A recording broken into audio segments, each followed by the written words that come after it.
down, relax, open your ears real wide and say, give it to me straight, doctor, I can take it.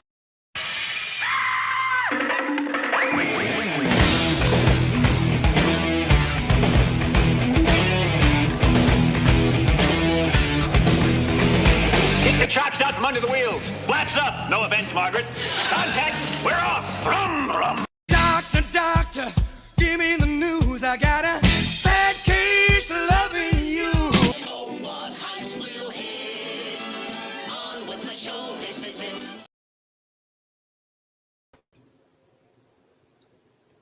The doctor is in. I need to warm up my coffee.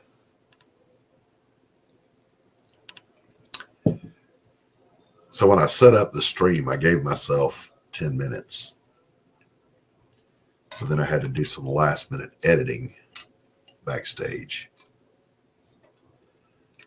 And I didn't give myself time to go get a warm up. But it's cool. No one's here yet.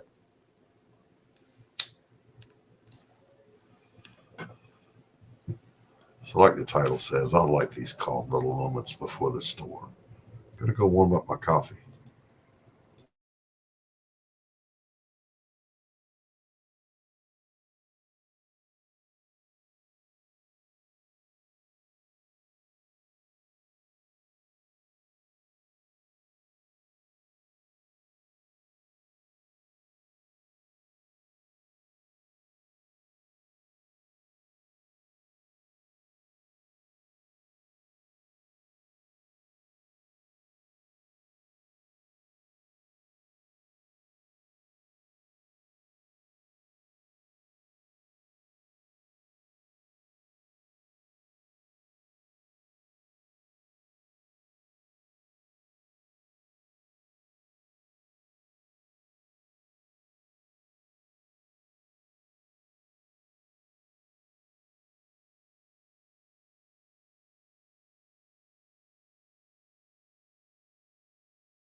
Too many windows open. I got lost. I got lost in the tabs.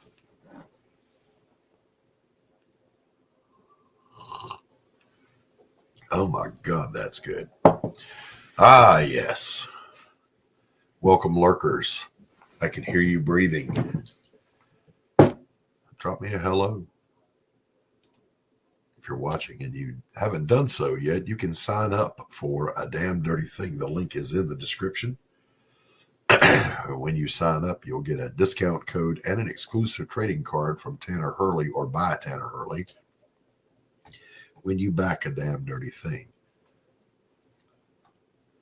And if it's not too much trouble, you can give this video a thumbs up if you feel like I've earned it by the time we're done.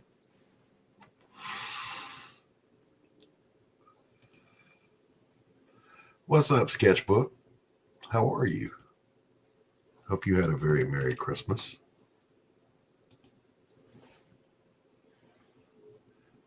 So there is some developing news here locally, just north of me, probably about 3 miles.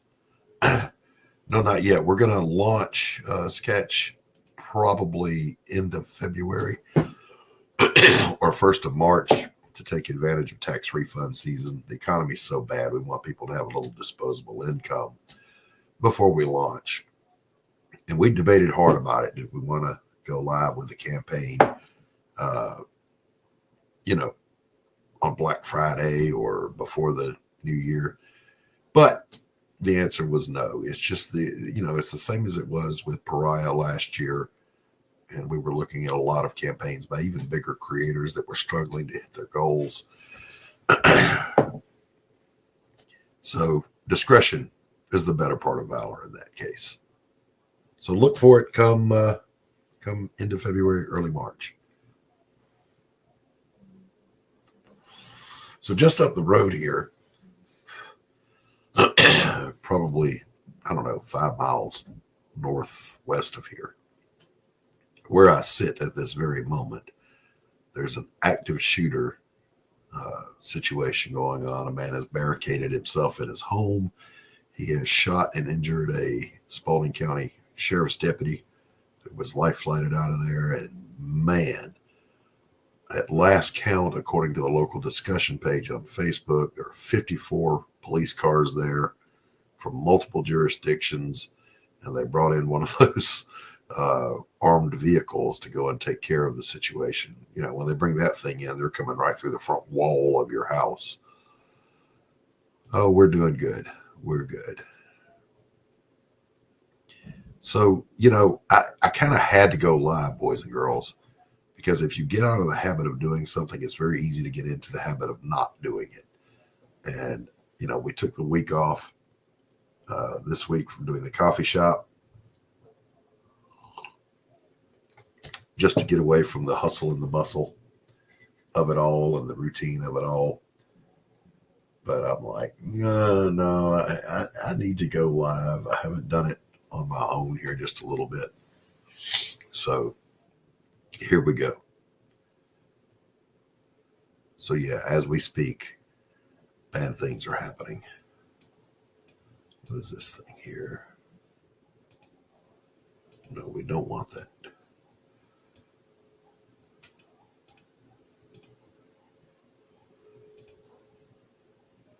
I don't want to customize it. I want to hide it. I don't like the duck. Can't get rid of him, though. I'm not on the deluxe platform. I'm just on my own little low platform. So we're waiting on a couple of folks to get here. Yeah, the latest I heard was he's stable. So yeah, I'm hoping he's good too. But there's never a good time for that kind of crap to happen, but it happens. Excuse me.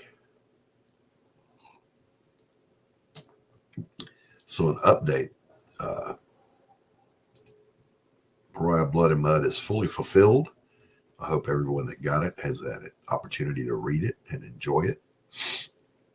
I haven't heard not the first negative feedback, so that means both the product and the fulfillment went well, I hope. Hope everyone's enjoying it.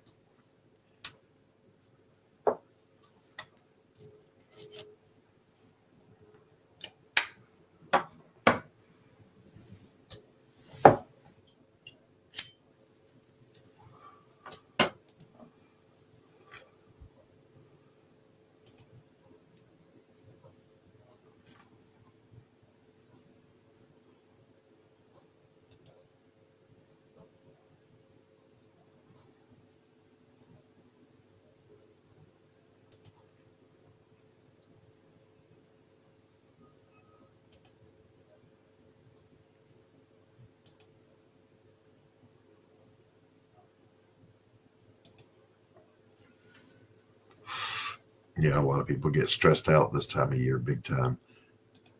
There's no details, but we know how the speculators out there go, the armchair cops and quarterbacks. So The Facebook feed is filled with people going, I heard he's got PTSD. He's mentally ill, blah, blah, blah. Nobody knows anything yet. Shut up. Just wait. Wait. That's all you can do.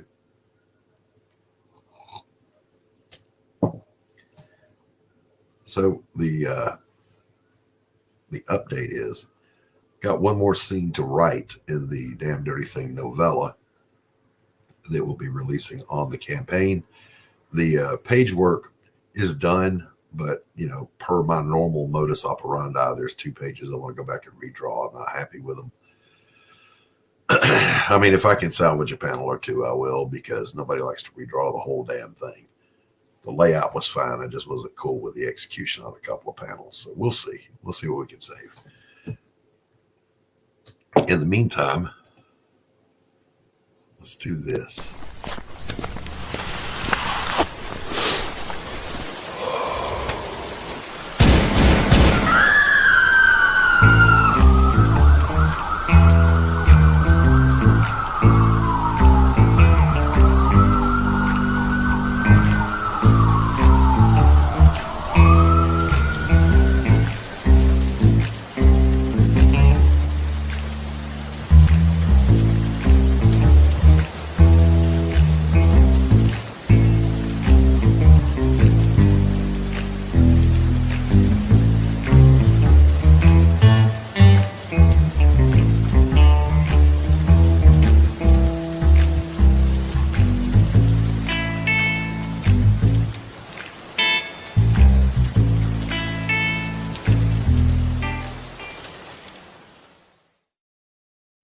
Yeah, man.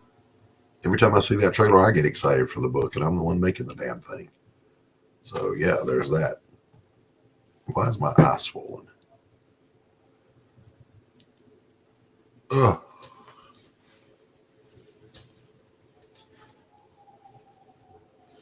More sirens rolling. 54 police cars. That is confirmed. 54 police units have responded to that active shooter. So, yeah, that's a thing that's happening on a not so boring day. Now, it's a kind of boring day in that the weather is complete crap outside. It's cold, gray, wet, yuck. I hate winter. I hate it.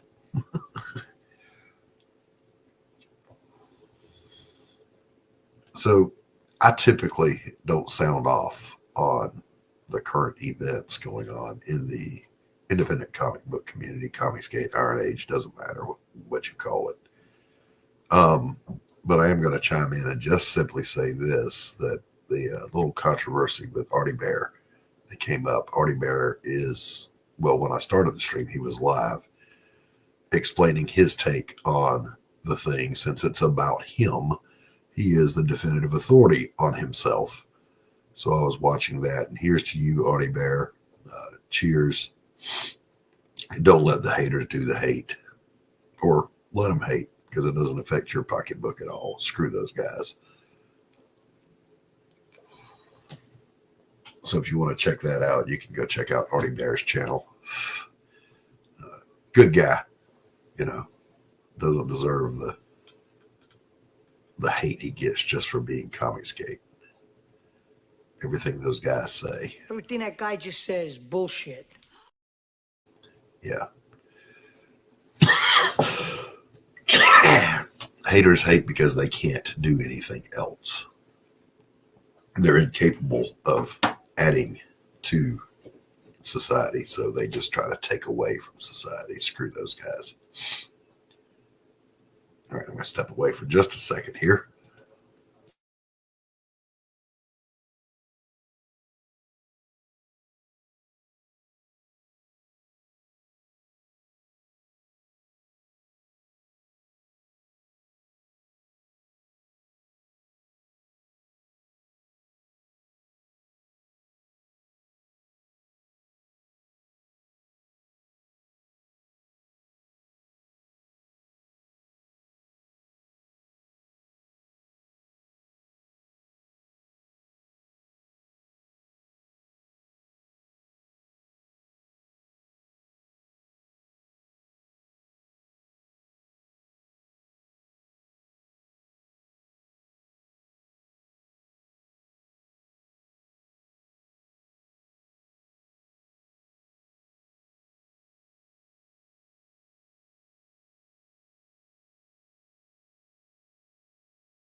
right? Art didn't do anything. This other punk was making a video and had responded to someone's comment about Artie Bear's cancellation way back in the day. I ran over my drawing board. Get up there.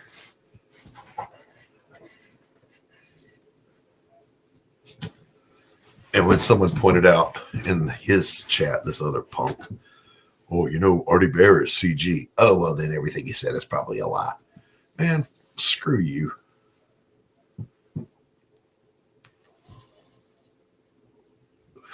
Haters, haters, haters. Yeah, Artie Bear is a good guy. He stays out of controversy. I mean, like, you couldn't think of a less controversial figure in this sphere than Artie Bear. He does not do drama.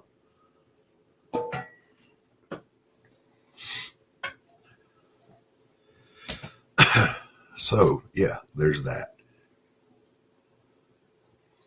The other topic that's been kicking around in the Twitterverse, Twix, X, whatever the hell it's called these days, is are you obligated to give publicity to other creators if you yourself have been given that publicity? And the answer, of course, is no. You ain't got to do a damn thing. I promote other people because I want to.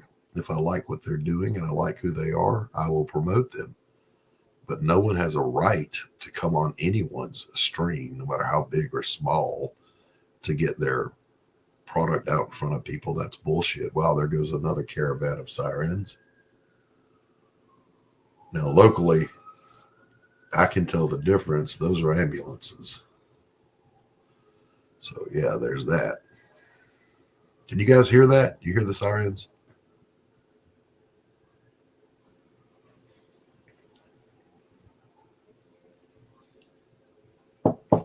It's so cold and gray outside, the roosters didn't even crow this morning. They're like, fuck it, man. I'm just staying inside. I ain't doing it.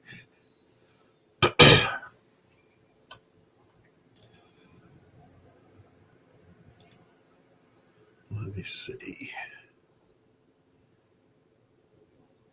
Checking a little something here.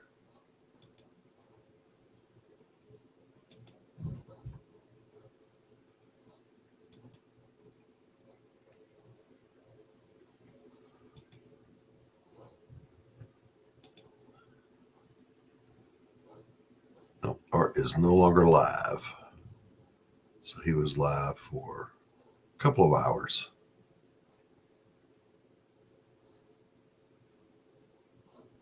Apparently one of his cats destroyed a box behind him. It was very distracting to me to look behind him on the floor and see all the cardboard strewn everywhere.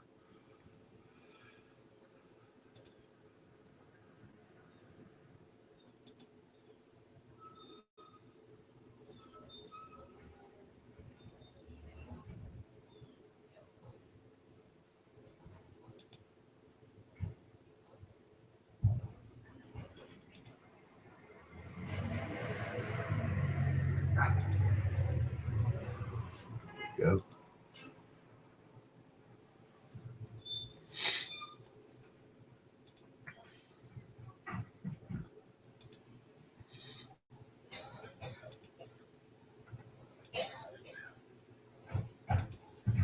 Sorry, guys, I got messages coming in.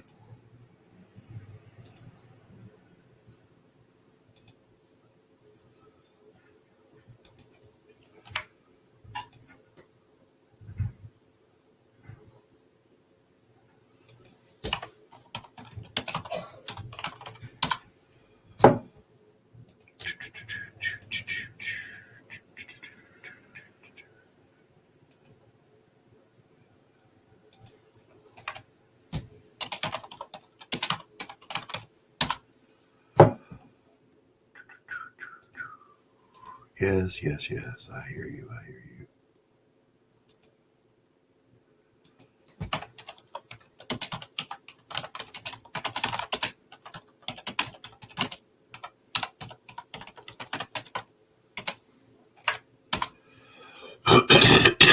Excuse me. Well, I got the lung.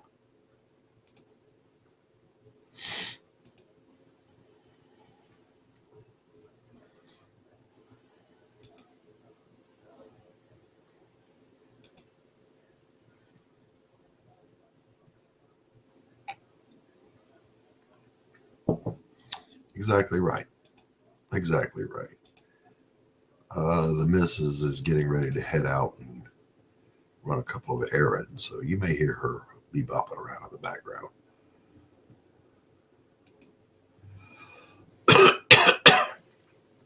And I don't even get why that was a controversy. How could that possibly be a controversial topic? I am not obligated to do anything for anyone. I do so because I choose to do so. How could that possibly be a hard topic?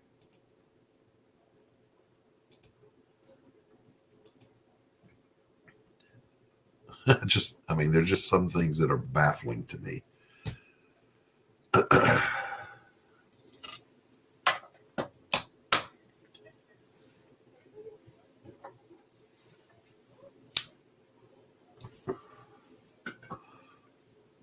Now my stepdaughter's walking her dog outside in this cold, drizzly, miserable freaking.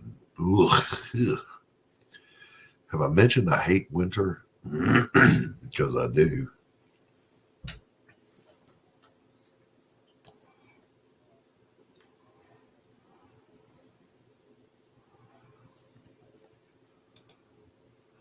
Y'all hanging out by yourself? Say it again? Hanging out by yourself? Yeah, pretty much. I got a couple of lurkers and of course sketchbooks. Always chat. My sketchbook 340. Mm-hmm. Always a pleasure to have him hanging out. What's going on, Max? How are you? I'm good. Did my New Year's Eve partying last night. Oh, did you? Yeah, because I'll have the kid over New Year's Eve, so I got you. won't be able to get all discombobulated. So I had to do it yesterday.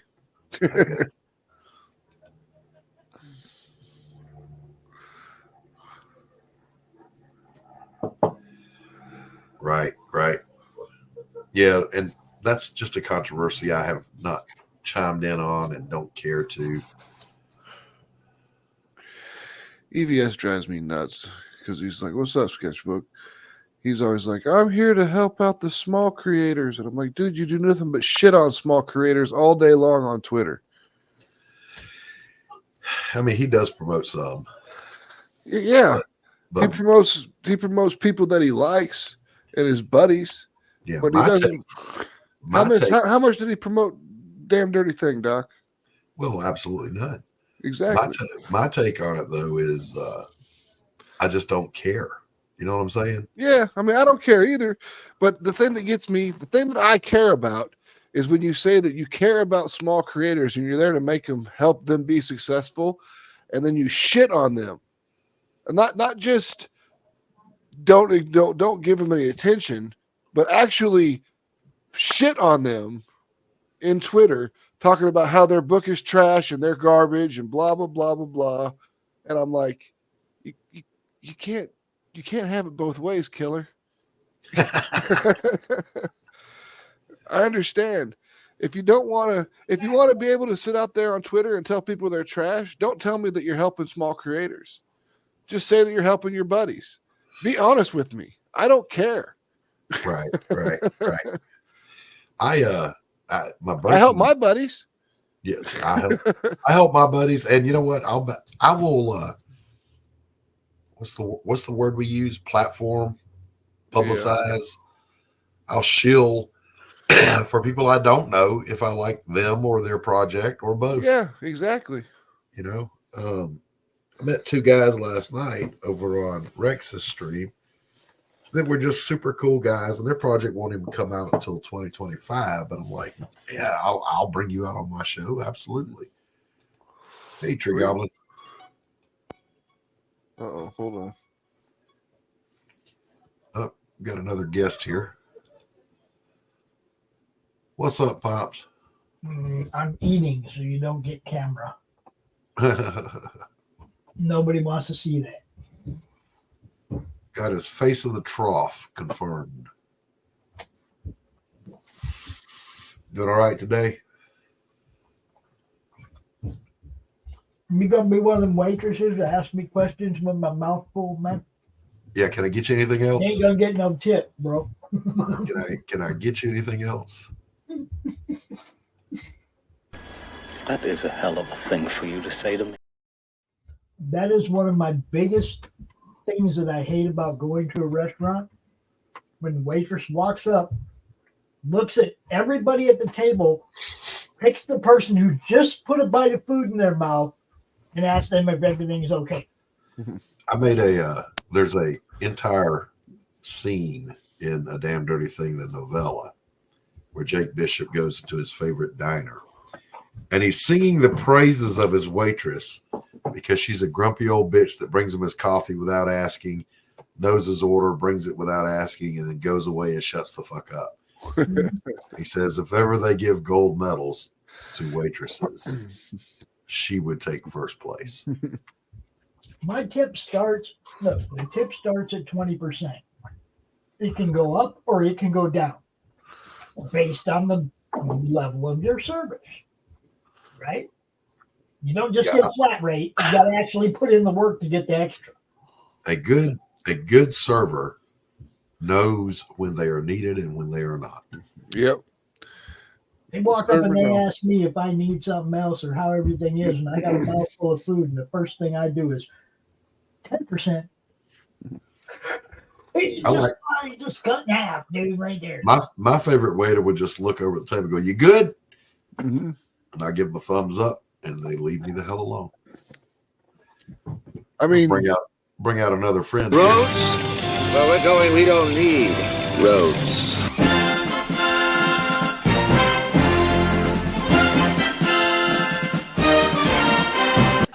Gordon Shumway, nice to meet you. Interested in a new Buick? Nonsense. I've not yet begun to defile myself.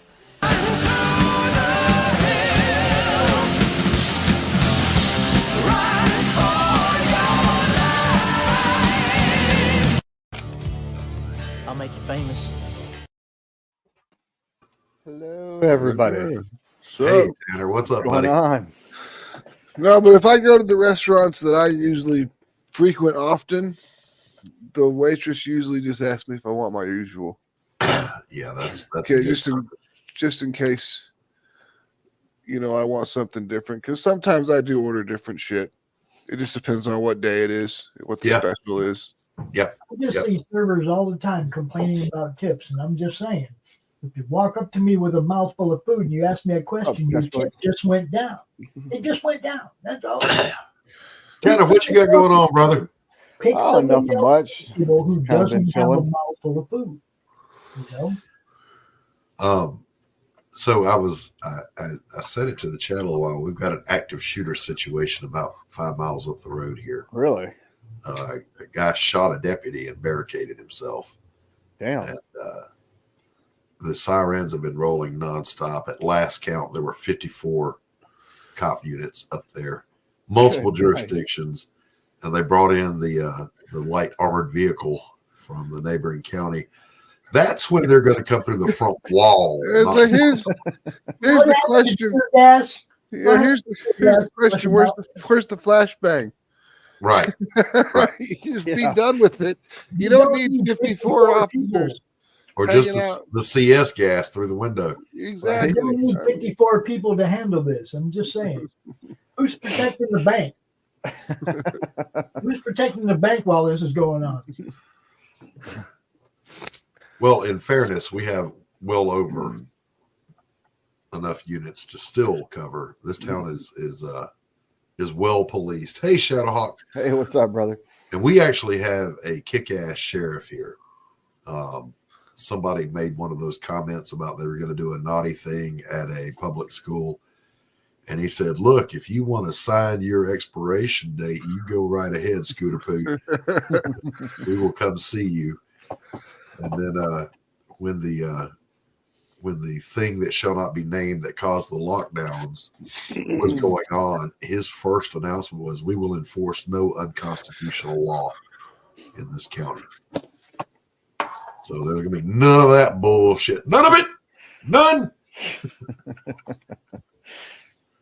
Shadowhawk, good to see you, my brother. See if you can get a hold of Rex. I have questions for Rex. Rex says, "Hey Doc, I want you to do these 2 more things for me." So I've got them as far as I can get them without feedback from him. And then on his stream last night, he casually throws up, "I've given you plenty more stuff to do. Are you working?" What do you mean plenty more? I'm already done. You know, you got to answer a couple of questions for me here. But Rex is a hermit and hard to get a hold of. Yeah, good luck. He never answers his phone. I know I called him this morning. He says, and you know what? I'm going to allow for that. He says my phone doesn't ring, and he demonstrated one time. I called him live on a stream, and his phone did not ring. And in fairness, mine doesn't either. You know, if I don't see it light up, it doesn't ring. And the mine doesn't ring because no one's calling my ass. You're going to get a call from Ethan. That'd be funny. I was on a stream with Ethan, and we were talking about late books. And he's like, I don't remember what he said, but I came back with, "Dude, if someone bought Cyberfrog when they were a freshman in high school, they wouldn't have got it until they were a fucking senior." Okay? So shut up, put out your fucking books, quit sitting on your fucking YouTube channel, sucking up super chats, and do your goddamn job. But that is its job now. So I'll say this. I never have a late book because I don't give a date until the book is finished. Exactly. That's smart. Yeah, do that, Shadowhawk. That boy needs a working phone. How are you going to network with artists, writers, colorists, pencilers, inkers, painters, whatever, and be incommunicado? Yeah, that makes it difficult. It does. It does.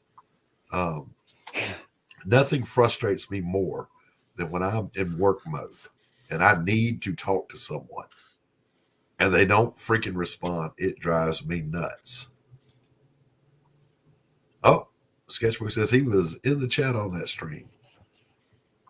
But like, I know if I call Tanner, he's going to answer the phone if he's available. Pops, Max, same way. You know, I wish I could say I was good at that, but I can't really. He has a dead battery in his hearing aids.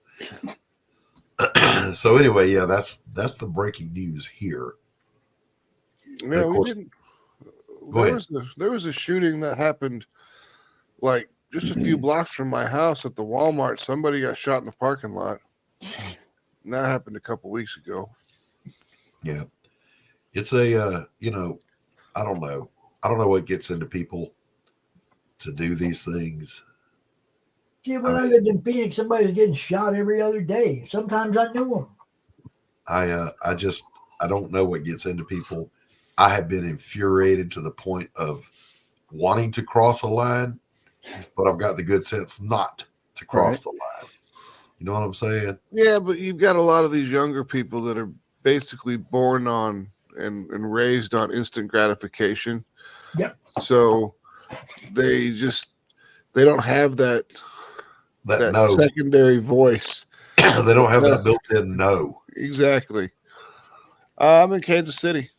Middle right, dead smack center in the middle of the fucking country, boy. So I got to ask, because Tanner and I live in the same state, but he's 3.5, 4 hours away from me. Is the weather shitty there too? No, actually, it's nice. Oh, well, wait a day. I got one of those alerts on my phone telling me that the snow will stop in 2.5 hours, and it ain't snowing. It's Yeah, just Chicago's gray. a rough city. It's gray, wet. Blech, here. Spend a lot of time in Chicago. We go up there a lot because it's only like 7-hour drive, and Only a 7-hour drive. Chicago's rough. You know what you got to do to get me to make a 7-hour drive? There's nothing you can do, Max. Nothing. I ain't doing it. Not gonna happen, huh? No. I had a buddy call me one time. This was years ago. Like I'm talking about late 90s. My buddy called me up and he said he was stranded in Fort Lauderdale. Could I come get him? Mhm. I'm like, yeah, I'll come get you. You know, just hang tight. In my head, I had confused Tampa with Fort Lauderdale. And as I'm driving down, I realize, oh my God, this is like 9 hours down, 9 hours back, flying by the seat of my pants in the car. I don't like this much, man. If I hadn't committed myself, I'd have backed out. No, I'll send you money for a plane ticket or a bus or something. You know.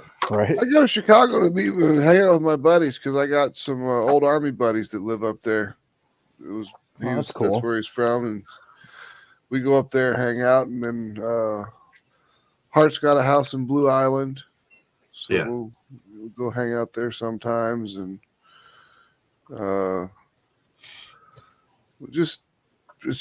Chicago's a fun town. It's dangerous, but it's a fun town. Now, Oh yeah.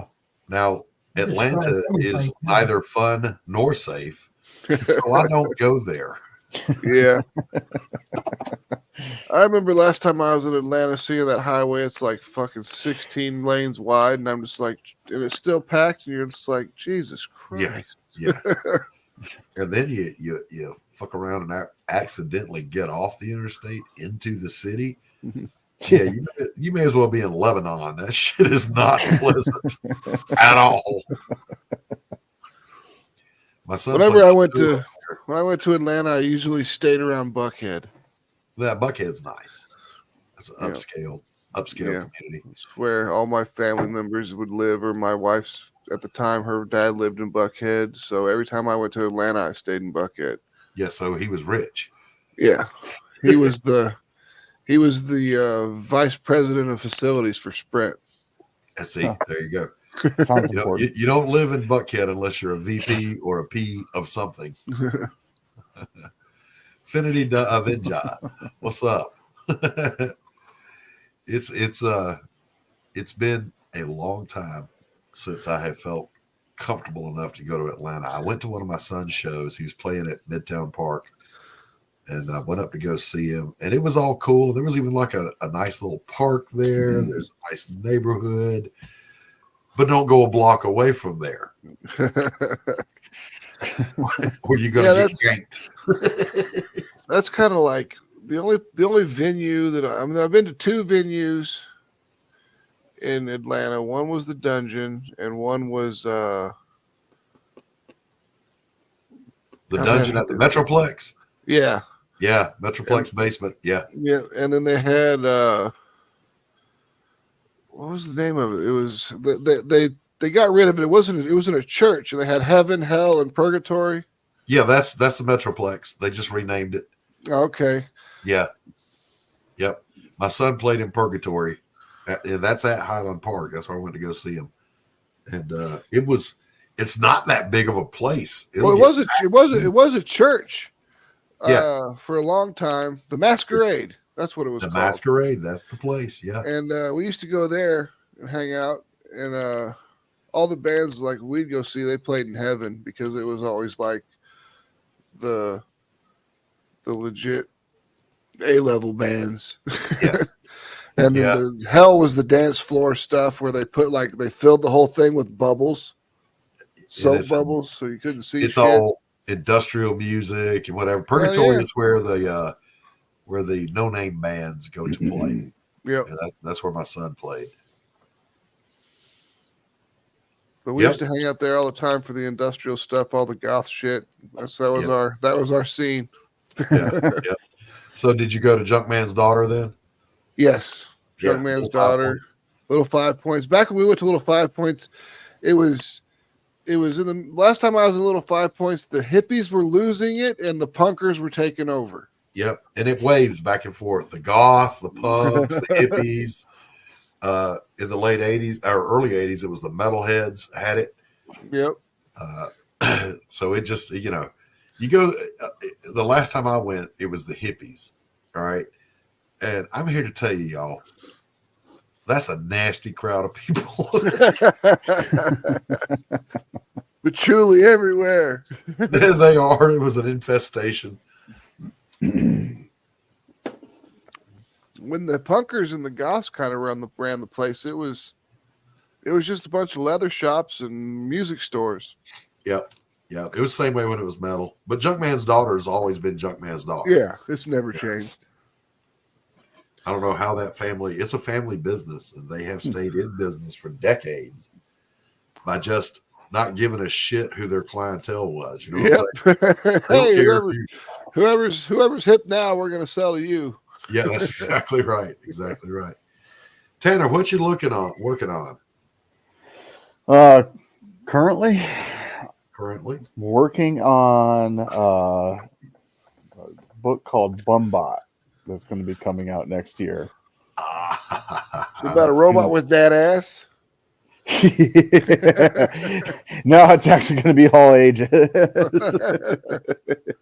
Oh, so it's like a homeless robot? Yeah. I mean, is it a homeless robot? No, she's not a homeless robot. Well, why's she a bum? No. Bun, like short for bunny. Bunbot. Oh, okay. Yeah. I thought you said bumbot. Like, So did I. like some sort of hobo robot? No. So my other question for you, Tanner, is there a sequel to Satellite Girl getting ready? Yeah. Nice. We're he's just finishing up the colors on the first Satellite Girl. We'll get that thing off to print here in the next week or two, and then he's on to Satellite Girl number 2. Nice. Yep, that guy is a very talented comic book artist. There's no other way to say it, man. He is just good. Yeah, he is. I mean, Chris is amazing, man. Yeah. Say it. What was his last name again? Chris Ouellette. Chris Ouellette. This dude ought to be in the super big leagues. Period. Full stop. Oh, I agree. I mean, good God Almighty, is he ever good at what he does, man? Those are the ones you got to find. Yep. Y'all got a Well, compliment. he's moonlighting as a comic book artist. Yeah, he's a commercial artist, isn't he? That and he does screenplays. That's right. I had somebody tell me my work reminded them of Steve Ditko. There you go. And nice. I didn't know whether to be flattered. I'll take it. I'll take it. That's what I said. I'll take it. Right. I got to go look up Steve Ditko's art now to refresh my memory. It's not bad. It's kind of got a Kirby-esque feel to it. It's not as blocky as Kirby's people were. Right. That was the one thing I really didn't like about Kirby's art was how blocky everybody was. But I mean, didn't have an appreciation for it until I got. Dude was working fast. I mean, dude was working doing like 3 pages a day. So, dude was working fast. He was, and I don't even. He was doing as many as 5 books at a time. I mean, think about that for a minute. And these are monthly books. Yep. Holy buckets. So I'm saying he did like 3 pages a day. Yeah. You're lucky if you can get a artist to work on 1 book now. Yeah, to do 1 book in a month, and some of us a book a year. Yeah. I remember when I came into this little sphere, I was like, why is it taking people that long? I was doing a book a month when I was in the Indies, right? So I was all mouth, I'll knock a book out a month. No, you won't. Not when you're doing everything yourself. You Yeah. will not. And when you're just doing the pencils, it ain't so bad. But when you got to pencil it and ink it, letter it, color it, yeah. fund it, print it. You ain't doing all that in a month, baby. Not by yourself. We've got it lined up for next year to where we have a book coming out every month for the first 5 months of the year. Nice. Wow, that's awesome. Good on you. So we'll have Mary Machine Gun Dark America in January. Then we have Love and Madness in February. And then we have Ninja Bimbos versus Zombies from Deep Space 4 in March. Human Hunters 5, which ends the story arc of the first Human Hunter story arc. Then that comes out in April. And then Lady Blasphemy should be May. Outstanding, man. Damn, dude. Then by the time we get to there, we should be able to be done with Mary Machine Gun Dark America 2, and that should be launching in June. So, damn it, Max. Atrocity Press rocks. Yep. Yeah. You know, You your guys are killing takeover of the Indies should be complete by the end of next year. He's like a banana republic dictator with a pipe and a military hat. We go for helicopter ride? Yeah.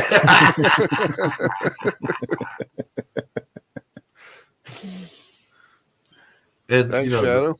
the thing is, by the way, this caveat needs to be in there. They're all quality books. This is not shit work. This is really high end work. Yeah, we do. We Fernando is fantastic. I mean, he's just 100% on the ball. That dude deserves to be working in the bigs. Mateus, he's good. He's getting to where he's gotten a lot better. He's evolved over time. I like his work. And it's gotten really, really good. I think he's got a little bit more he could do just because we work on the back end and we see all the stuff before it gets inked and right. We got to make the changes to the pencil pages and stuff like that. And right. He can work. His art is good. He just needs to learn to think in camera angles. Right. And that's because like a lot of the stuff will come out with is kind of flat, and we'll be like, let's punch this up, let's change the angle, make it a little more dynamic. And he doesn't have a problem. That's good. That's good editorial feedback though for a starting out artist. To get that kind of feedback is invaluable. Yeah. Yeah. And he doesn't hurt his feelings. He's like, got it, boss. Yeah. Goes and makes the changes. So the conversation is, where's Vic? I don't know. I mean, I don't really follow Vic that much. Which one? Medina, King? Vic King. He's talking about Vic King. And King's he's streaming, I'm sure. He streams like 24 hours a day. It's all about whether or not there's somebody he's arguing with that gets attention. Because if there ain't no drama around what he's doing, his show, nobody's paying attention. Well, I mean, I'm not going to say one way or the other. I just don't know.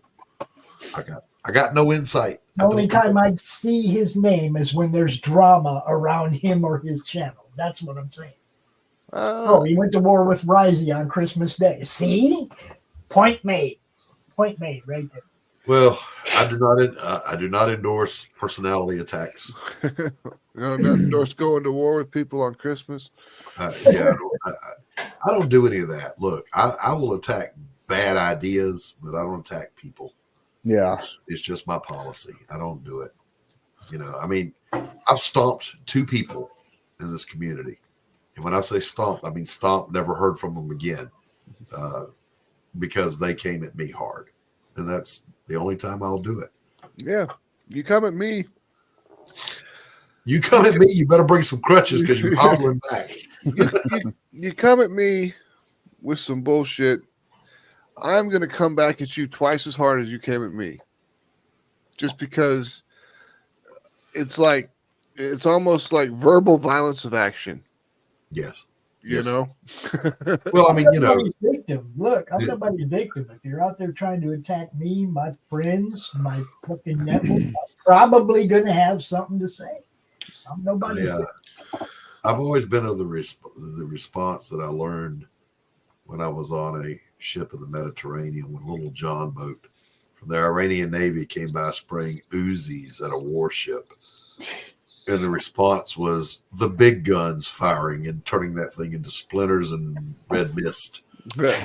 That's just the way you do it. That's the way you respond, baby. Yep.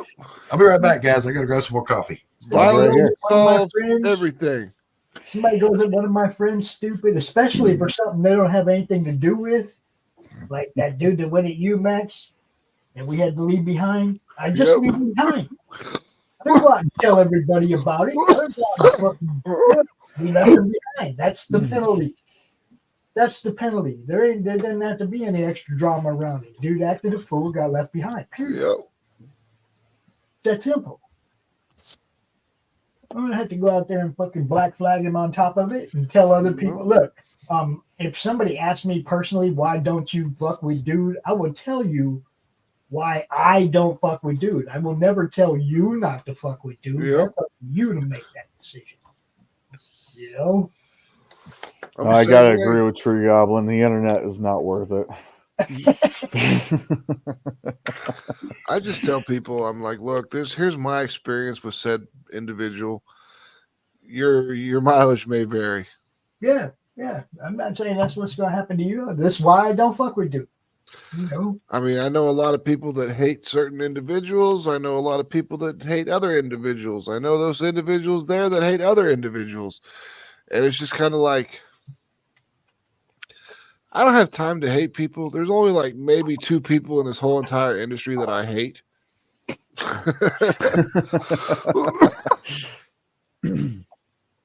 And one told me that I should die. So once you tell me that I should die, it's over. That's it. I'm pulling out all stops. You wish me dead? You know me, Max. I've had people beef with me and shit, and usually it's them beefing with me. I'll say my piece and then I'm done. I leave them behind. I don't continue to fucking bring it up over and over again, man. It's like, just pointless. It's just a fucking. I mean, the internet news cycle is like what, a 24-hour thing? 20-minute thing, dude. I mean, something different trending every 20 minutes. So I got to throw this out there. What's that? I got a stocking stuffer that was Chef Boyardee's SpaghettiOs with Frank's hot sauce.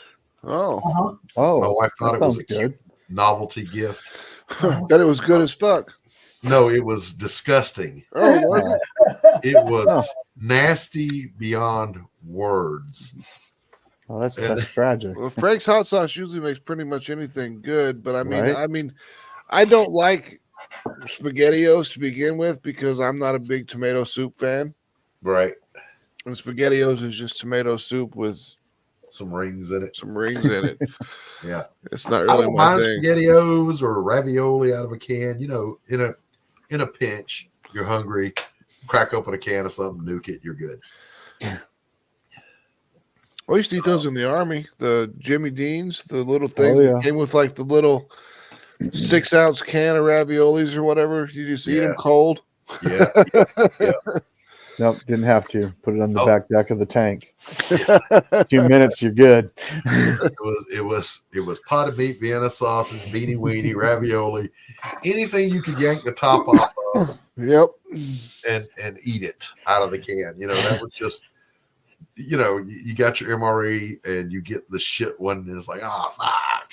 So, you know, you just break open a can of something. Yeah, Vienna sausages it is. Never had today. to eat anything cold. Didn't even have to shave cold. Just put some water in a freaking 50 cal container. Heat it up on the back deck. Yeah. We didn't have that luxury, man. Well, that's why I went tanker. Let me say this. They offered me a tanker position when I got in, and I went to the National Guard Armory near here. That's a tanker unit, and I looked at those things, and I was like, "Guy, I am 6'4" tall." Right. Okay? You wouldn't have liked being a tanker, no. Like, I am not gonna fit in this fucking thing. There's that. I mean, could you imagine Max as a driver? Oh my God! You know, That's that little T90 Cubby they sit in. Oh hell no! no, you wouldn't have enjoyed it. The other thing, Max, is you wouldn't have liked the Navy because a hatch is 4 feet. Oh, damn. They would have, if you're over 6'3", they issue a helmet for you to wear because you're going to bang your head on things in the ship. Yeah. Glad I wouldn't have to deal with it. I went to boot camp with a guy named Stoll. And Stoll, if you're out there and you ever hear this, I want to know how things turned out for you because he was going to subs and he was 6'7". Jesus. My buddy was on a Yikes. sub and he was only 5'9", and he said it was fucking hard. Yeah, yeah. Hey, Caroline. Yeah, it was an absolute trip to me when I found out he was going to subs. I'm like, you're going to die just from head trauma. I need that extra $200 a month sub pay. Yeah. Yeah. Submariners get sub pay, isolated duty pay, hazardous duty pay. And since they operate at an at-war footing at all times, they get combat pay. Those guys get paid. Oh, yeah. When I was in the Air Force, I was attached to 2nd Infantry Division, and you used to get substandard living pay, even though the facilities were same. It didn't matter. Oh, Like- the Air Force. We had the Air Force when I was in Iraq the first time, and we were staying in tents. And the Air Force got substandard living conditions pay, and they were just like, sucks to be you. Yeah. We gave you a tent, bitch. And then like this one guy was crying about it or something like that. And the platoon sergeant just looks at him. He's like, you should have went next door to the Air Force recruiter, then fuck Stain. No, I then got an L&O position when and went to Kuwait one time, and I think it was in 2010, and so I was on an Army Air Force installation, and they obviously the Air Force That's the was one with running. the TGI Fridays? No, not that one, but it did have a McDonald's. So it was Ali Asalim. Okay, that's where everyone comes in and comes in and out of. I've been there. Yep, Air Force was running all the in and out of that one. But anyhow, I was telling that story, when I was in Korea, and I had this young airman look at me, and she's like, "No, it didn't. Air Force doesn't have that." And I was like, "They may not have it now, but they sure as hell did." Right. I was like, "Don't tell me what did and did not happen in my career." I remember I went up to Charleston Naval Base, which at the time was huge. And I wasn't part of the Blue Water Navy. I was the Mud Navy. So this was alien ground to me. Right. And I get in, and I'm going up there to have lunch with a friend of mine who's on the USS Frank Cable, which was a subtender. And to my eyes, that thing was huge.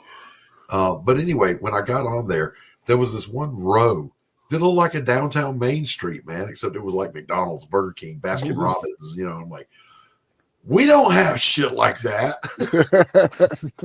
anywhere on any base I've ever been on.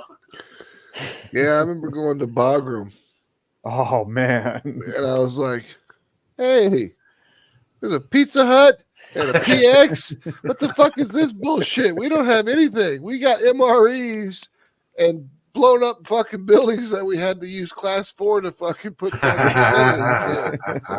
Look, we had fucking vending machines at the laundromat and the bowling alley that had beer in them. That's true. In San Diego, the vending machines everywhere. There were beer vending machines. Yeah, had beer in them, dude. You just fucking. But I thought I was special when I actually saw a real vending machine of any kind in the barracks. Ooh, you couldn't tell me shit. And then I go to Charleston, and these motherfuckers got a Baskin Robbins. There was a vending machine in the back of the drill pad when I was in basic training. We went to MOSIT training because I was artillery. It was one station unit training.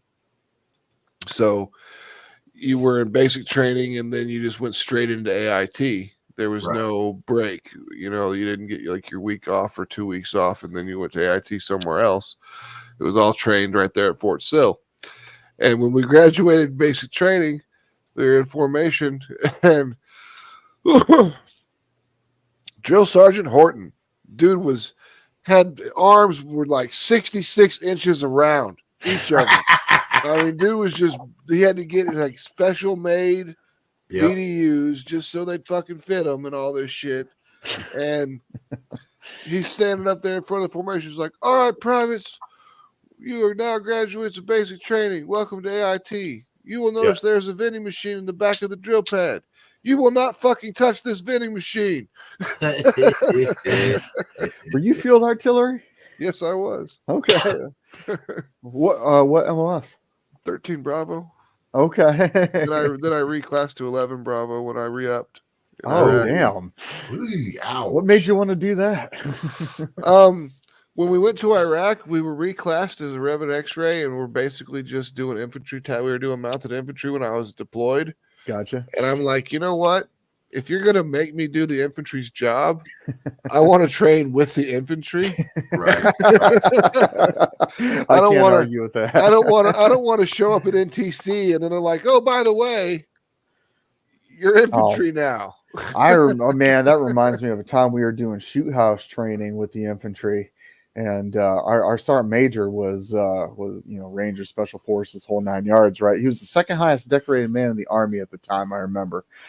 Just a real bad motherfucker, but a soldier's soldier, you know. Well, that's always good. Is when you got a soldier's fucking sergeant major, that's good because I hate officer fucking sergeant majors. The one that's he was busy not sucking a the colonel's politician. dick. No, he was not. He was the exact opposite of a politician. But man, I remember. So they had the crosswalk on top of the shoot house and everything, where the DVs can watch and everything. And I guess they just bolo it, right? The infantry guys. And he is screaming obscenities up there. And then he calms down. He's like, not that I don't want my tankers to be able to kick down doors. He's like, well, what the fuck?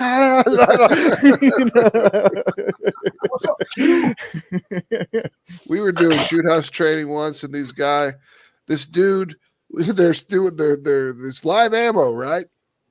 And we're going through this in Kuwait. Live ammo, doing the shoot house, and the guys are in there and they're double tapping the targets that pop up in the shoot house, and 2 pieces of brass eject out of the thing and land in between the guy's neck, his body armor, and it just kind of goes down into his back, and he starts freaking out and running around in the shoot house, and everyone's like, clear the fucking lanes, guy. What are you doing? Yeah. You're just going to have to just burn. I've seen that happen. I've seen that happen more than once. Oh, my gosh. Then we had one guy that was in when we were in Kuwait at the very beginning, when we were just getting ready to deploy into Iraq. He got sent home because when we were doing CQB stuff, a bullet ricocheted and hit him in the leg. For those of you civilians out there, CQB is close quarter battle drill. It means the up close and personal fuck you. Yeah. Yeah, we were doing CQB, and I got. I was not the lead man through the door. I'm never going to be the lead man through the door. I'm the corpsman. So we go in. Our medic wanted to be the number one man, and I'm like, no, guy, you can't do that. We need you. It's not that I didn't want to. It's like, no, hell no, Doc. You're in the back. So being the one in the back, we're going through, and the training we did was the training set up by the SEALs. So they're not the slow clear; it's the run through shock and awe clear. Mm-hmm. So I'm trying to keep up, and this dude that they completely overlooked, one of the role players, just jumps out and taps me on the back with a plastic knife and says, "You're dead." and you're not allowed to say a fucking word. You know, you're Yeah, dead. you can't do anything. No, Yeah, so I can't do a damn just thing. sit down. I just sit down where I'm at because that's what you're supposed to do. And they clear the whole place, and I hear them outside going, "Where's Doc? Where's Doc? He's fucking dead. That's where he's at." Oh man, got thinking shit. about infantry, you're like, I mean, did you work with any armor guys when you were in? We worked with the Bradley platoons. Oh, not and- the same for the and story I'm about ready to tell. And we worked with ICE once, Okay, and it was Well- great because there was supposed to be a bunch of mortar rounds being transferred in tomato trucks. So, you know, covered up by tomatoes. And so we stopped this tomato truck, and the dude gets out and he's throwing a little tantrum and he's having a big fit. And this fucking Abrams just comes power sliding around the corner and this fucking drops that tube right in the guy's face. Dude pisses all over himself. And the guy just gets on the mic and he's like, "Get back in your vehicle." I'm like, he didn't fire that gun. That would have blown himself Oh, up. well, yeah. But I mean, for the intimidation factor, it was well worth Mwah. it. Yeah, beautiful. Well, we used to have the infantry guys would always, stay warm and behind the tanks. Yep. Yeah. Well, what you do when you have a whole bunch of them is you're like, "Hey, you want to see something funny?" Like, "Hey, driver, power down the tank. Hey, red 2. In 5 minutes, power up your tank." And we would do that and have them going from tank to tank, in the platoon, because you got 4 They tanks in move. the platoon, Everybody and gets they up. move until we got the SEP tanks. The SEP has a field phone in the back. And I get this call, and it was God, I can't remember the sergeant first class, but man, he was a good dude. He was a really good guy. So never really wanted to piss him off, but he got on there. I wish I could remember Fisher. I don't know, something like that. Anyhow, he gets on the field phone. He was like, "All right, real cute, guys. I see what you're doing. You can stop now." But we had the infantry moving back and forth. It didn't take long to realize that you needed to stand behind the tanks when you were freezing your ass off, because we were in Germany. It was negative 30 degrees. It was the coldest it had been in Germany in like 40 years or something like that. We were at Hohenfels just sucking balls. Oh man, yeah. And we had the Abrams was at I was at for 8 hours. I had to sit at this intersection and no traffic came ever. It was me and this fucking Abrams tank, and it was like I stood outside behind the Abrams tank letting the fucking exhaust hit me just so I wouldn't fucking die. The closest I ever came to dealing with armor was I got to ride in an LAV one time, the old LAVs. Heck yeah. And I can say 2 things about it. One, that's the most uncomfortable ride you'll ever have in your A life. little bumpy down. A little on the bumpy side. And they were not made for tall people. No, not at all. Nothing in the Army's made for tall people. It's made for I'm everybody. riding like this the whole time. Five Helmet foot on. seven. Bang, bang, bang. Oh, jeez. 5'7". Everything in the Army is designed for 5'7". Yeah. And we're doing a drill, and they're going to drop the back ramp, and you're supposed to do the peel out scatter. 2 fire team elements per squad, blah blah blah. So they drop the ramp, and I go to run out, and that damn ramp is wet. Oh no. I discovered then that I could never be a skateboarder because I went ass over tea kettle and just landed. And I had to do that you guys have been there. You do that self inventory. Did I break anything? Am I okay? I was sleeping in the artillery, the Paladin. We were a Paladin crew.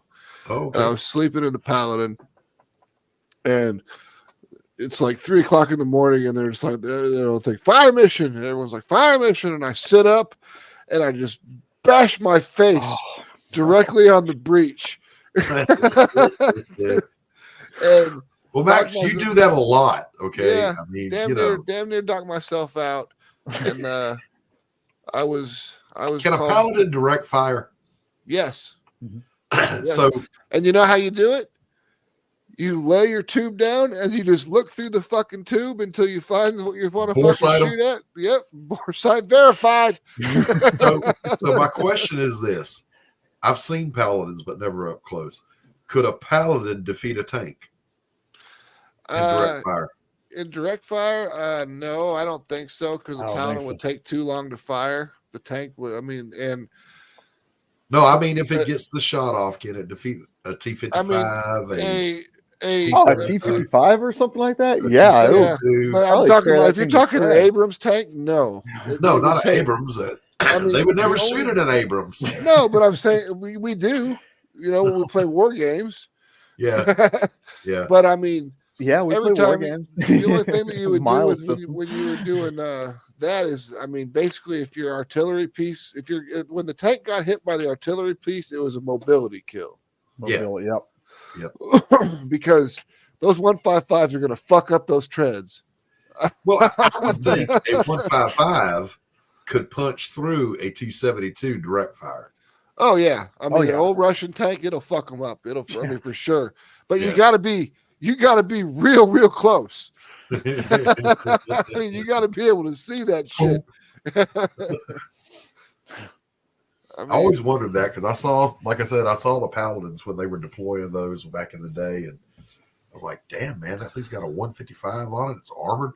Fuck, man, that's a tank killer right there." Yeah, those are sweet machines. I mean, so I had this mug that I had gotten, when I was in Iraq. We stopped off at like VBC for fuel or something like that, and they had a PX. So I went in there and I found this one mug that had Abrams on it. So this thing survives my trip through Iraq. I bring it back home, and then one day I get up, I pour my coffee, and I get ready to take a sip, and I look at the mug, and I'm like, what is this? And my wife is like, oh, you noticed. So I accidentally broke your cup, but I fixed it. And I said, what do you mean you fixed it? And she's like, I got you a new one. And I said, that's not a tank. It's a Paladin. And she's like, oh, I'll take it back. Speaking of that very thing, this just happened. In the hall closet here, it's got a vent pipe going up through the attic, and a squirrel had gnawed his way through, right? So my wife gets that spray foam and she's going to insulate it. And set that aside for a moment. The next day, I'm cooking. I'm in the kitchen and I'm making spaghetti, and I go to find my big ass barbecue spatula. This thing is Excalibur of spatulas, and I can't find it anywhere. She's not here, and I didn't call her. I just made do with this little plastic piece of shit spatula that I don't like. She gets home and says, honey, where in the world is my spatula? And she turns red. She goes, I broke it. What? She was trying to use it to prop up a piece of sheetrock she had cut to spray foam and somehow broke it. And I'm like, well, I know what you're getting me for Christmas. Spatula City.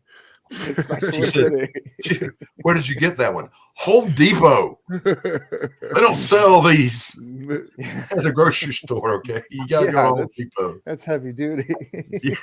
I mean, say you had a big ass baseball bat, wooden handle, and it's stainless steel, big. It's a man spatula, the size of a sword. And she broke it. When I said that we worked with the Bradley crews. That shit, those machines are amazing. Yeah. Okay.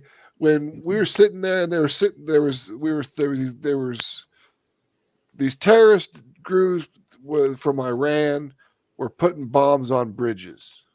And Baquba, Iraq, where we are, there's two main bridges that went between old and new Baquba. And we couldn't afford to lose one. Right. So we were on the ground, and the Bradleys were up on the hill far away. Right. And we're sitting down there, and they're like, we see a 4-man element moving in a line up to the fucking riverbank, and our LT's all like, all right, where are they at? Where are they at? We gotta find them. And they're like, they're about to engage. The Bradleys are about to engage these people, and finally turn around and realize they're looking at us. Oh no! So we stopped them. We called that off, and then, we ended up going back to the Bradleys in the Humvees. We just left the location, went back to the Bradleys, and then there's about 12 dudes that showed up as soon as we left. And we're sitting in the back of the Bradley, and the guy's like, "Watch this." And he's got this screen with thermal vision on it, and he just zooms in real close and just like clicks on these fucking dudes with this little mouse thing. And then he's like, all right, watch this. It hits the button, and it's just like, and it just moves and shoots. It moves and shoots. And the gun's just automated. And it's tracking these fucking dudes. You can watch the things track as these guys are starting to run.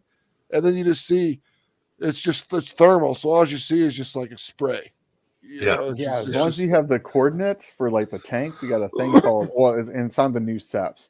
So you got to be in a SEP. You can't be on the older ones. But anyhow, it's called Slew the Q. And as long as you type in, the 8-digit grid or whatever, it just moves and shoots just like the Bradley. Yeah. Do they still use IVIS? Not that I'm aware of. Inter-vehicle information systems where all the armor coordinates their intel digitally.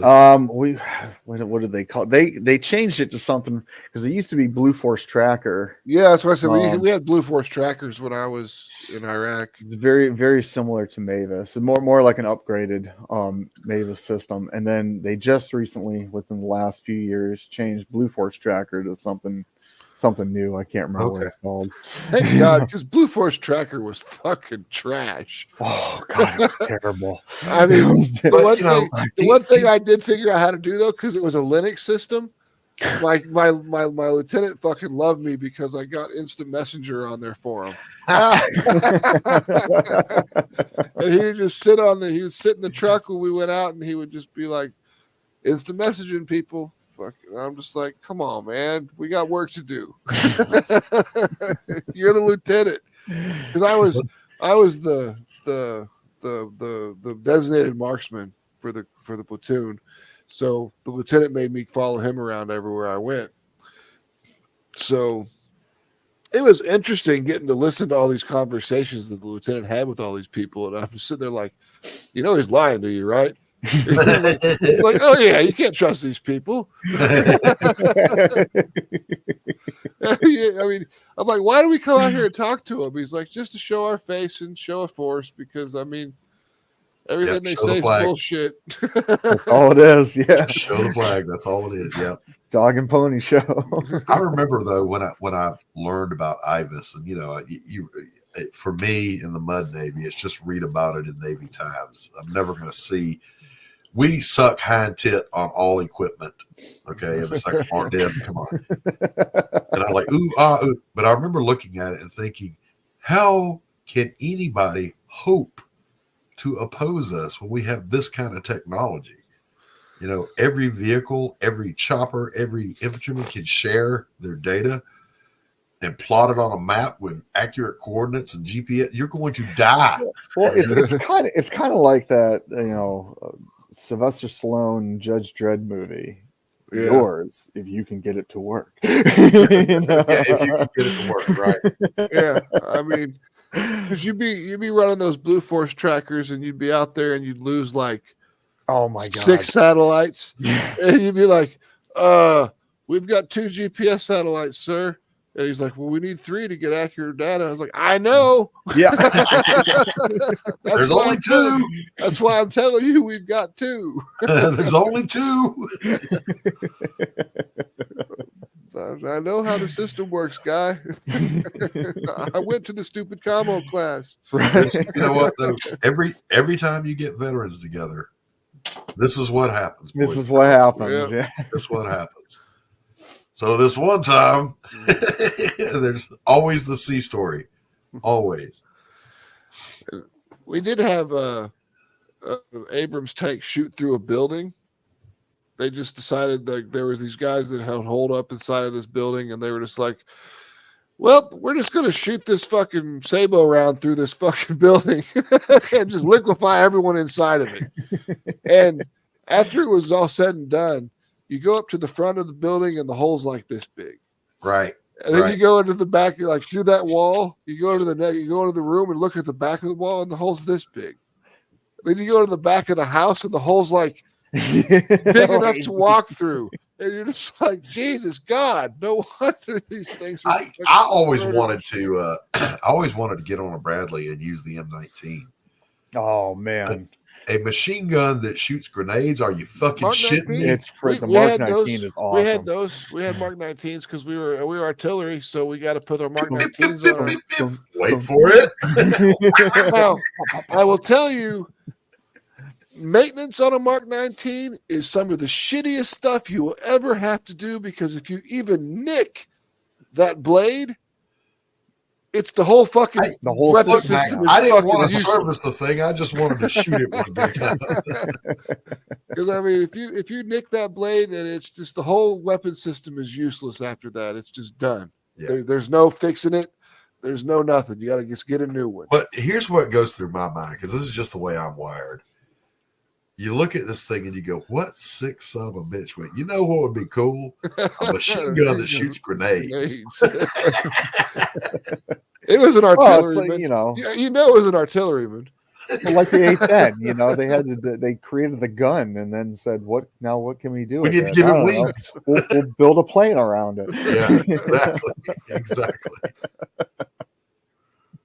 Now that stuff I did get to see because I was at Marine Corps Air Station on a TAD, so I got to see the FA-18s and their first, incarnation. I got to see the A-10s, and I even got to see the old Tomcats doing their thing. Oh man, nice! That would have been sweet. I never got to see that. The only thing we saw F-18s, F-22s, and I've never been in the same time zone with an F-22. Well, those were the ones that dropped all the bombs. Yeah. when the colonel called in the JDAMs. Yeah, the A-10 is the Warthog. Yep, the A-10 Warthog. Yep. Yeah. And it just hums through the sky. And I've heard the A-10 pilots talk about when they're at loiter speed and they dip that nose to fire that thing. They said it'll stop you. It'll stop forward momentum. You've got to apply thrust. Holy shit! Yeah, but I mean, just listen to it. Have you been? How close have you been to one going off? Probably pretty close. I mean, because I remember that's what they had at the air base we were staying at in the near Baghdad. They had the A-10 shit, and what they did is they had it all set up to where they had radar, so they could get the radar for the incoming, and then the A-10 gun would just be like whoop, and just shoot as many bullets as it could. Have you heard? Have you heard that double sound they make? The high frequency gets to you first, and then a second later. Yep.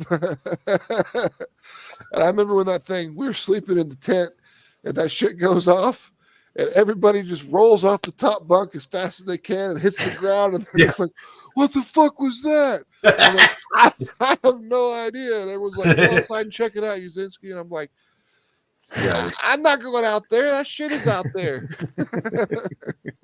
Now, the one I did get to see but not experience was when I was serving, the battleships were still commissioned. And I got to see New Jersey fire a broadside. Oh, nice. That was cool. When the sound got to me, it hit me in the chest like a big man. Yeah. Holy cow. That sound, one of my favorite warrant officers I worked with, Casey Colby, he was on the Jersey. He said, "Yeah, you're not allowed to even be above decks when they fire those things." and they roll down the windows on the bridge when they fire them because the shockwave will break windows. Break the glass, yeah. Yeah. And the ancillary guns, like the 5-inch guns, those had to be armored because the shockwave would kill a crew. That's insane. I mean, I know that I remember seeing 8-inch guns on some ships, like older ships, but the cruisers, yeah. I had never seen the 5-inch guns. The 5-inch are okay, but when those big 16-inchers talk, everybody listens. It's like, lost Tanner. It's like we were in Iraq, and the civil affairs had just spent like $780,000 building this new Iraqi soccer stadium because that's where we were. We were Hearts and Minds. Yeah, Hearts and Minds, building a soccer stadium. So what did the terrorists do? Well, they just said, well, this is a big cement structure. Let's take up residence inside here. And they set up aid stations and all this shit in there. I mean, they just took over the whole place. And so what does our colonel do? After we spent $780,000 on it, drops 2 JDAMs on the motherfucker. That's what you do.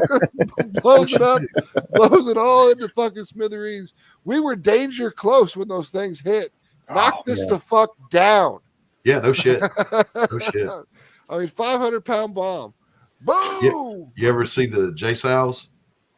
No, never saw one. JSOWs, they when an F-16 drops one, they pop open and they have cluster munitions, but they're all guided cluster munitions, about the size of a crow, and they will target individual armor in a column.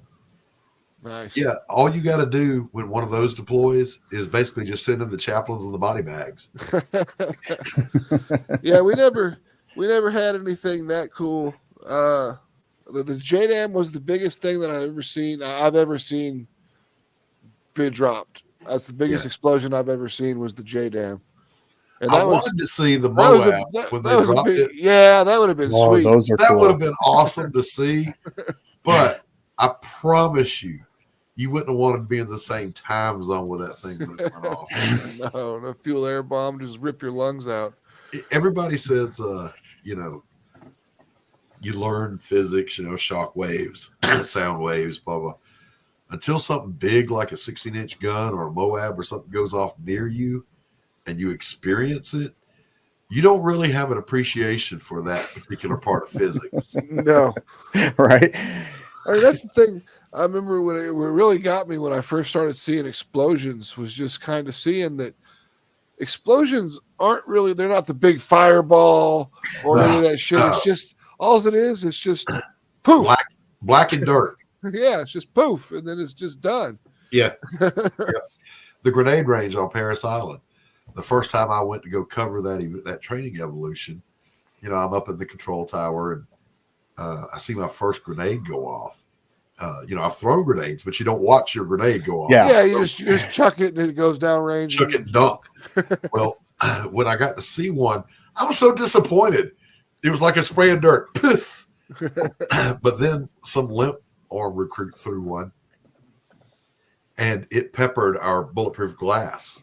And I was like, whoa, that's interesting. Yeah, the pucker factor at 2. Yeah. And hey guys, I'm gonna have to go. The family is now done doing whatever they have to do, so I'm gonna spend some time with them. Yeah, man. Good to see you, Tanner, and Happy New Year to you, my friend. Happy New Year, and I'll see you next Wednesday. Yeah, man. Yeah, man. All right, see you guys later. See you. Max, let me go get some more coffee, brother. Yeah. Tell everybody that one joke you know. It's that builder joke. I'm not quite done with it yet.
All right, folks.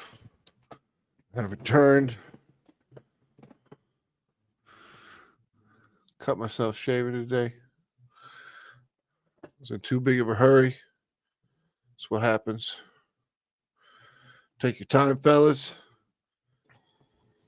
Why were you in a hurry? Yeah, it's just shaving. You know, I mean, it's just you put the right razor to your face and just do this shit until it's gone. Yeah, I just finally, Pops, as you can tell, I got rid of my late no shave November. I couldn't take it no more. Like, this shit's got to go. Yeah, it was getting itchy. I mean, this stuff here, I don't feel it no more. You know, Right. so it doesn't bother me. Right. Yeah, the chin, the mustache. The only time the mustache bothers me is when I don't trim it. I have mustache hairs going up my nose, and that gets irritating quick. So I need those little little nose trimmers. There's a party. Where's there a party? Where's a party, Tree Goblin? Tree Goblin, I thought you were going camping.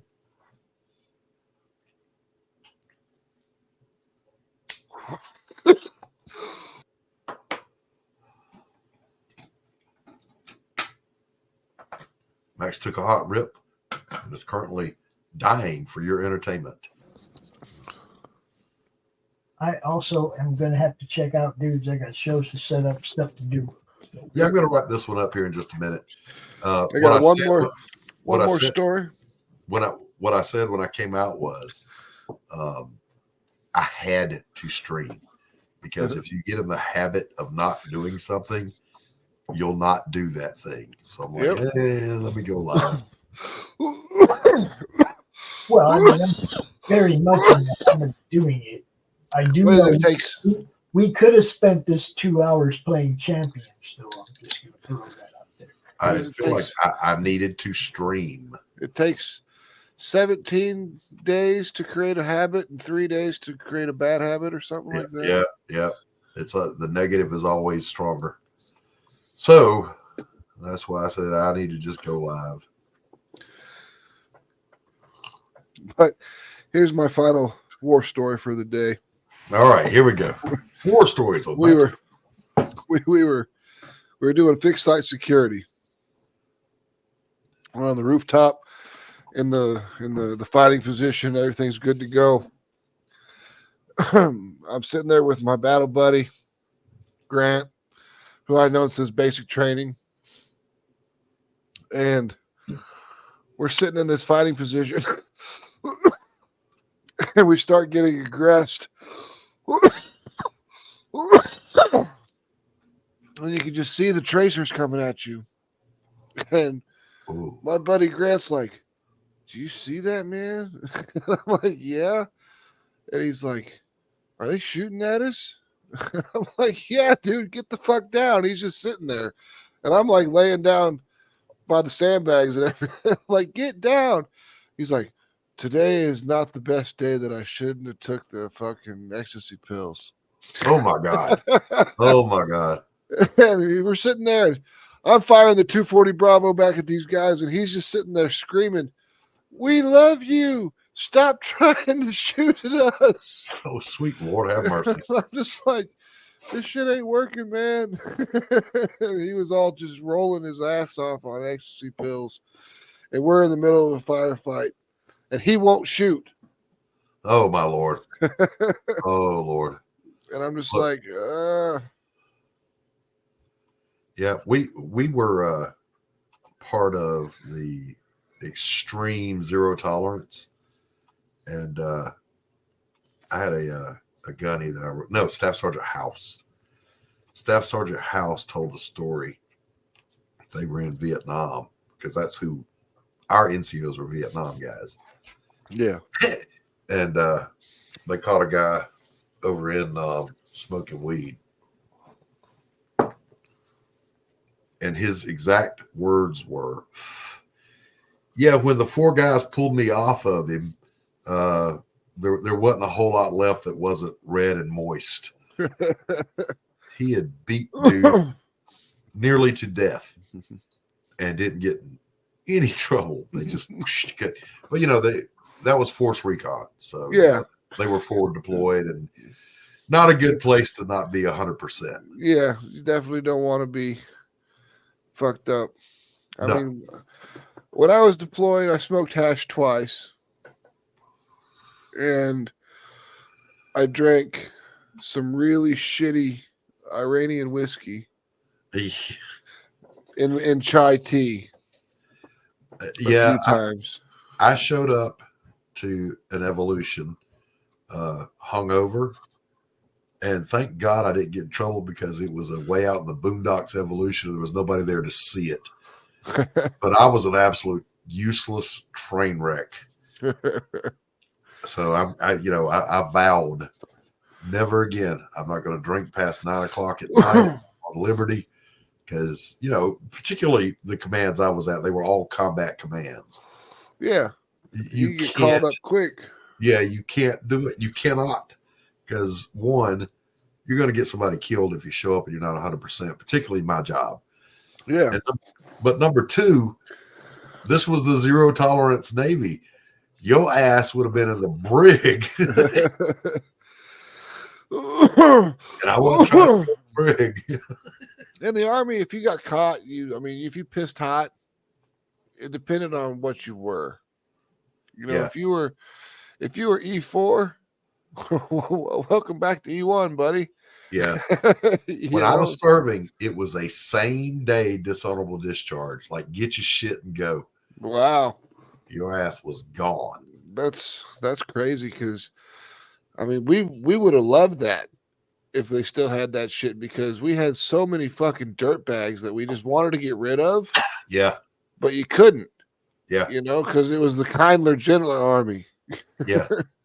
Yeah. And that was the thing, even with that. That was when the Navy was the biggest it had been since World War II. It was just a huge force. So they weren't hurting for anybody. Well, until the 90s. Until Clinton got involved. I was involuntarily extended on duty. E1 is the lowest rank. E4 is the lowest non-commissioned officer or petty officer. It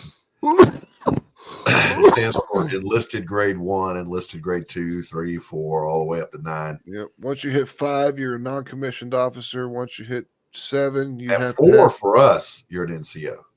Well, you can be an NCO in the Army. You'd be a corporal, but you don't want that job. Yeah.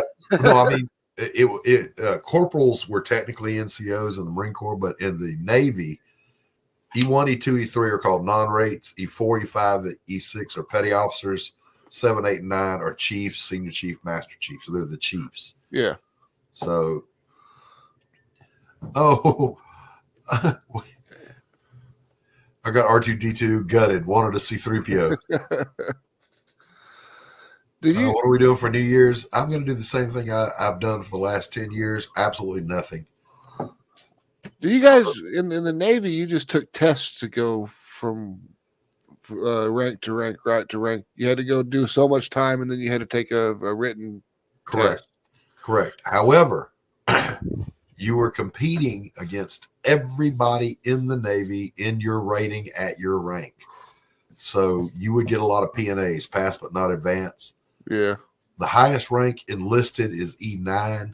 That's either a sergeant major, first sergeant, or master chief. I don't know what the Air Force calls it.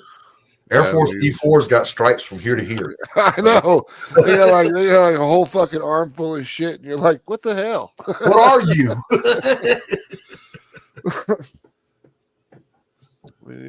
Just keep it simple, stupid. I remember I had a courier. I was going on Liberty, and they asked me, since you're going this way, can you courier this package to Dobbins Air Force Base? I'm like, yeah, I'll do that. No, Warner Robins Air Force Base. Yeah, I'll do that. Because if you do it, they give you a RATS card and they give you per diem. And I was going to say you get your per diem. Yeah, and you get travel pay. So I'm like, hell yeah, I'll do it. So I go to this Air Force base, and I've never been on one. The only drawback is you got to be in uniform. So I'm in my BDUs, and I walk, and I keep getting saluted. Max, I'm an E2. But an E2 in the Navy is 2 bars. Yeah, so it looks like a captain's rank. They thought I was a captain. They kept saying, I was like, don't salute me, man. And I went to their chow hall, and these guys, they just stripes all the way up their arms. And I'm like, I finally asked one guy, what are you? And he's like, Tech Sergeant First Class. I'm like, what fucking rank is that? And by the way, their food was better than ours, by the way. Yeah, the Air Force food is fucking on point. When we went to the Air Force thing, they had a chocolate fountain in their DFAC in the desert. And I'm just like, man, I'm sitting over here eating MRE, fucking chicken a la king, beef stew MRE, you know, and I'm just like, and you guys got chocolate fountains with strawberries on silver sticks, and you're just eating steaks and cheeseburgers and whatever else you fucking want. This is some bullshit. This is what I'm talking now, some bullshit. I'll say this. The people that eat the best in the military are submariners. Those guys have the best chow because it's the only perk they get when they're in that tube. Yeah. So they feed them well. Yeah. I'm talking about prime rib. We might get steak, but those motherfuckers got prime rib. Yeah, my buddy said it. He didn't mind it. His job was he's like the radio guy. So like they would surface. Yeah. They would get all the ESM mast. The stuff would come down. Yep. And then he had to sort through all the stuff because he had a super top secret clearance, so he could sort through all the stuff and figure out, all right, this is for the captain, this is for the XO, this is for you know, blah blah blah blah blah, and then he'd deliver all the shit to everybody, and then get ready for next time they surface, so he could send off the stuff and get the new emails back, and that's what his job was. That's all he did. Yep. Yeah, those are ESM operators, and they get treated very, very well. But then again, everybody on a fucking sub gets treated well. I mean, those guys, and they're pros. I'll give it to them. It's a weird world, but everybody on a sub is fucking good at what they do. Well, you don't got nothing else to do but learn your job. Yeah. You're stuck in a tube underwater, man. Just learn and your I'm job. talking about for months at a time. Yeah. I mean, my buddy said he'd be like, man, you go down, you'd be down for 2 months. So like we went down in Virginia and came up in Guantanamo Bay. Yeah. And he's like, and you don't know where you're at. Nope. No clue. No clue where you're going. You know, it's a weird world and they're weird people, but God bless them. All right, guys, I'm going to wrap this one up. Chat, you guys rock. Pops, Max, Tanner, thanks for coming out. Yeah. You bet. And doing a little fallout at about 4 o'clock. If anybody wants to come out and hassle me, you know, do some color commentary, I'll be doing the thing. And Happy New Year, guys, if I don't see you. All right. Peace out, everybody. Peace.